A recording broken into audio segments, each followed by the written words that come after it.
Welcome to Beyond the Funeral Service, Compassionate Conversations. I'm Bill Rosado, and this is my lovely wife and co-host, Vonda. In Southern Illinois, we are honored to serve our communities from our 3 family-owned funeral homes. We understand that during times of loss, you need a caring hand to help you navigate the difficult decisions ahead. That's why we created this podcast, to offer you a trusted space for clear information, compassionate guidance, and comfort. Each episode is a conversation designed to empower you, whether you're thoughtfully pre-planning or seeking support in a time of immediate need. We hope you'll join our community by subscribing today. Come join us for our latest conversation.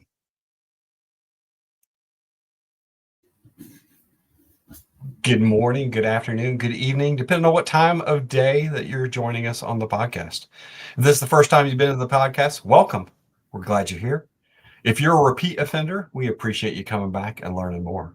How are you today, Vonda? I'm good. All right, so let's get started. Today's topic, why plan ahead, easing tomorrow's burden today. So really, we're going to get into prearrangement, what is a prearrangement, and the importance of prearranging. How many years experience have you had with prearranging, Vonda?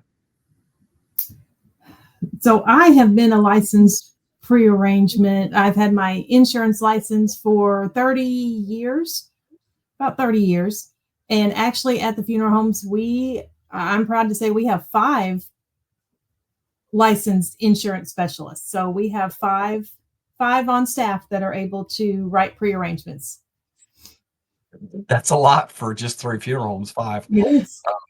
But what a service it is, right? For having not just you and I get our license, but having other people want to step up, put in the time, because it doesn't come easy, does it? There's a lot to it. And to be able to do that to help serve our community. All right, so let's get started talking about prearranging a funeral. Sounds really intimidating. Would you agree that a lot of people Yes. it's the intimidation, as far as it's really hard to get that first step right in order to do that. So That's we're going to one of the kind of go biggest things we hear. That's sorry, one of the biggest things we hear is that they just could not bring themselves just to even make the phone call, and it's something nobody wants to think about. They don't want to plan, but we plan for so many other things in life. It is something that definitely needs planned. All right, so what's the difference between pre-planning and pre-funding? So pre-planning is basically just putting your wishes in place, which many people do. You can come into the funeral home and just tell us what you want. We can start a file for you. And let's back up a little bit too about what pre-planning even is, because that is why we want to do these podcasts, is to educate people. So some of these things may seem very simple, but we're going to try to explain to the general public. Sometimes we forget that we do this day in, day out. So we know these answers, but for our general public who may not even know what pre-planning is, just like you said, there is a difference between pre-planning and pre-funding. But at the funeral home, we can do as little or as much as you want. So some people do come in and just give us, they just give us their wishes. We make the file for them. We keep their wishes. They will call and change those wishes as often as they want. Sometimes it might be changing a song or changing little things about their prearrangement, or sometimes they may want to change from burial to cremation, something big about their prearrangement. So just having your wishes down in a file is very, very important. So is this just like elderly do this, or is there like an ideal candidate? No, there is everybody no. should consider. Everybody should consider it. It's definitely something that's easier to think about before the time comes, before there's a sickness, before you're never ever too young. There's no circumstance why you should not think about pre-planning. All right, so kind of benefits, right, and peace of mind. So a little bit beyond the financial aspect, what's the biggest emotional or psychological benefit?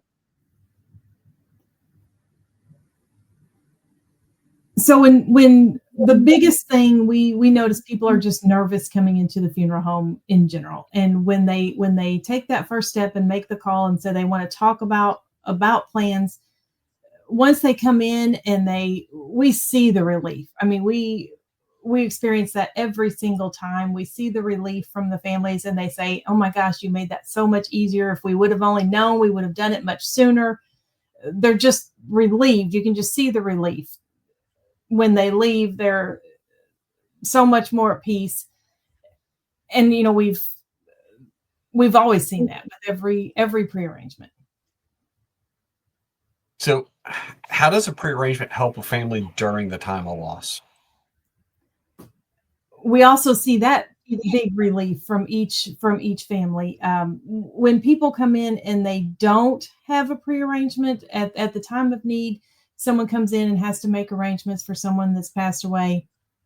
If there's no plans in place, we see the mental struggles these families have. They're not able to start the grieving process right away because they're so worried about either finances, or are they making the right decision? What would mom or dad want? We see the struggles that they have, and they're just not able to start the grieving process. And versus the family that comes in and we have the file, and sometimes it's even in mom or dad's handwriting, there's notes in there, and we can pull open the file and just say, these are the songs mom wanted, these are the clothes she wanted to wear her glasses.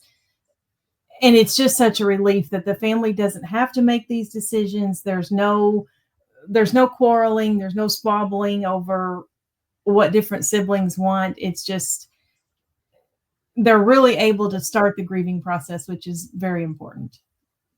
Yeah, and I think one of the big things too is there's so much that comes at that moment. It's so like the worst moment of their life, Mhm. and there's about a half a million questions they got to answer. And when someone prearranges, it's like a load just taken off, right, of their back of other things. It allows them to focus, and like you said, start the whole grieving process, and Mhm. then focus on things that they need to, rather than be focused on things that just aren't really planned or ready to talk about. So here, yeah, here it is, right? We see a lot of this, right? How does pre-planning reduce family disagreements? Oh gosh, that's a big question. Um, and I'm probably going to skip ahead. We're skipping around a little bit, but I'm going to skip ahead a little bit more even. Um, are we going to talk about the legalities of it in another section, or? Yeah, I think the legality part we probably could say for a part two, because I Okay. think it's a lot to try to take in all at once. Mhm. Yeah. But I mean, you want if you want to touch on it, that's fine. No, I think like you said, there's just I can't stress enough to families, which is why I feel like I want to skip ahead to that part, and we could probably talk about it in both sections because it's very important. The legalities of, especially with cremation, and we're getting into a generation of such blended families, which we have a blended family ourselves, so we're not saying anything about that. But we're in such a generation of blended families, or families that may not get along. And cremation, it's imperative that you have. I don't think people realize the legalities of signing that cremation authorization, and if there's sometimes people will come in and there is an estranged wife of 30 years, but if you don't have a power of attorney that has the legal right to take care of your disposition, then that wife of 30 years that you haven't seen in 30 years is still in charge of your cremation. So there's some big legalities that can be avoided just by simply getting your wishes in place, signing a cremation authorization ahead of time. All right, so that's a little bit of the benefits and peace of mind, and we're just touching on this pretty quickly, right? Because if you're wanting to have a conversation longer, feel free to reach out to us after this. But that just kind of gives you a little bit of the benefits. So let's kind of get into the how to, right? The whole planning process. What are maybe some of the key decisions that a person makes during a pre-arrangement process? Well, maybe back up. How let's get before that, right? So how do you decide where to go pre-arrange?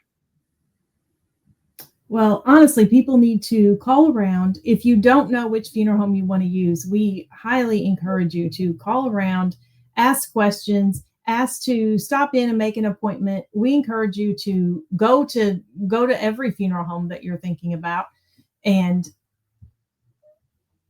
you can make an appointment at all of them. There should never be a fee to stop in and do a consultation with your funeral home.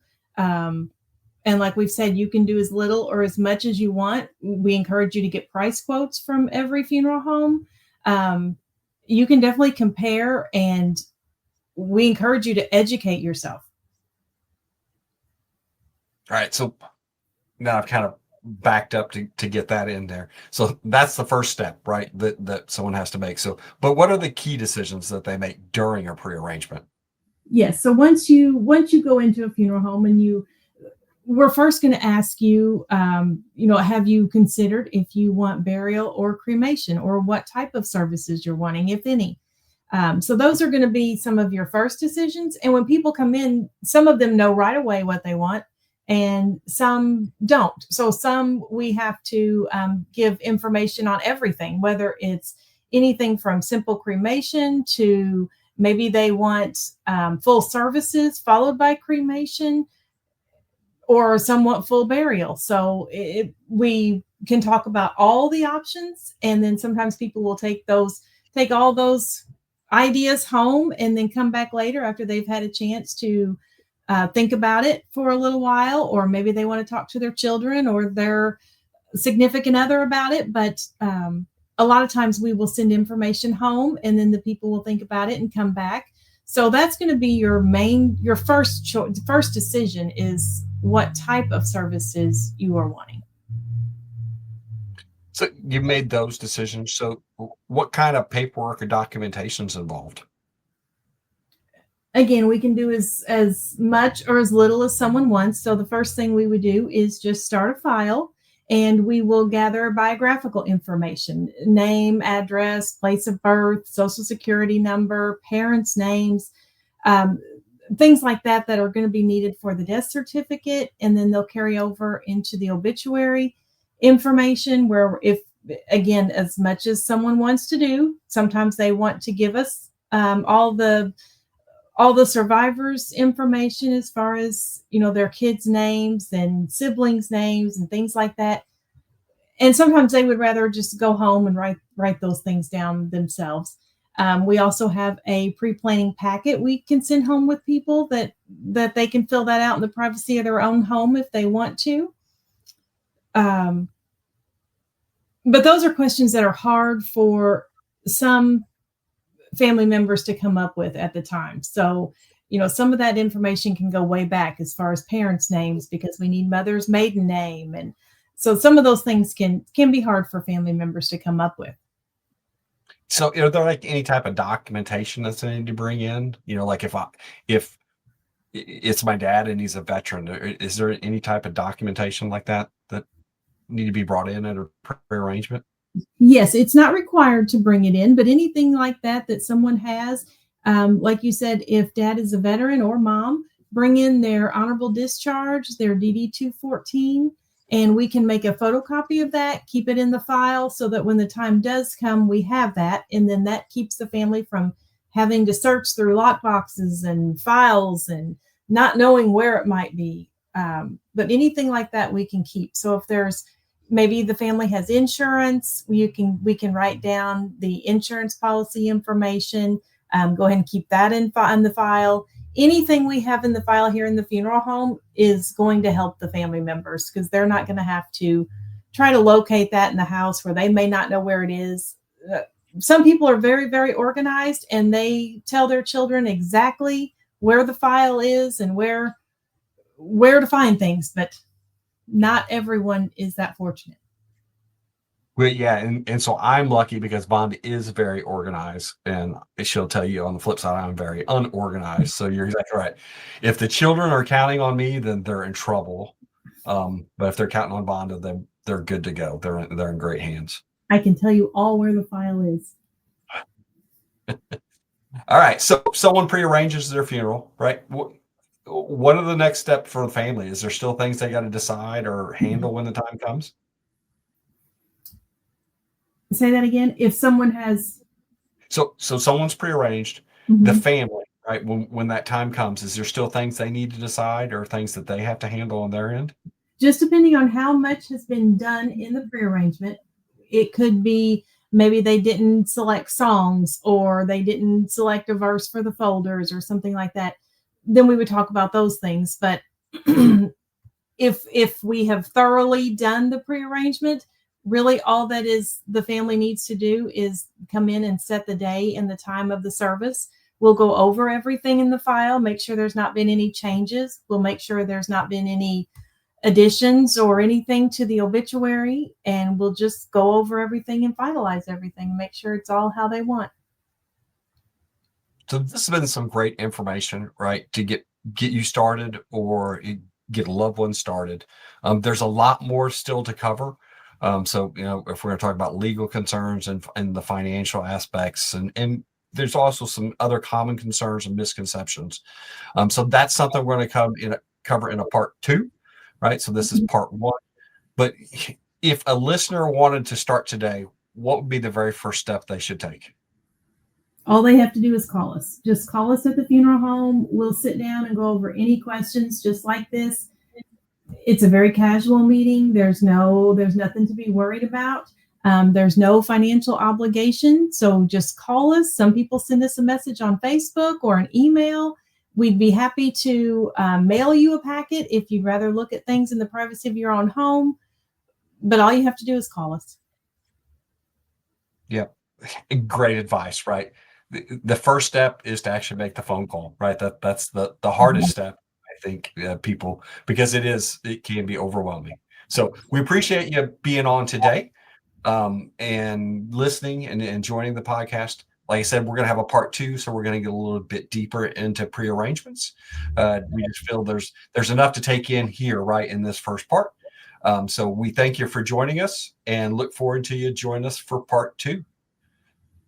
Thank you for your time. If you have any questions about prearrangements or any topics that you want us to cover, we will be talking about prearrangements in the next episode. So go ahead and send us your questions and we'll try to get those answered for you.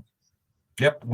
We're always here to take questions. So even if it's not about prearrangements, drop something in the comments, right? Send us an email, or if you know us, right, just text us. We'd love to hear feedback and questions that we could use on other episodes. Yes. Well, thanks for joining us, and we look forward to you joining us again. We'll see you next time.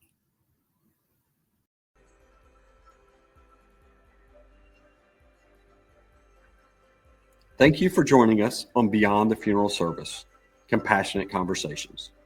We genuinely hope today's discussion offered you clarity, comfort, or a moment for reflection.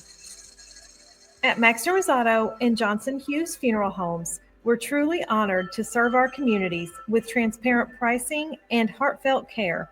Whether it's guiding you through prearrangements or providing support in a time of immediate need, we are here. If anything we discussed sparked a question, or if you'd like to learn more about our services at any of our 3 locations, please visit us online at maximrosado.com or johnsonhughes.com. You can also connect with us on Facebook. We're always ready to help. Don't miss our next episode. Be sure to subscribe wherever you listen to podcasts. Until then, take care, and we look forward to connecting with you again soon.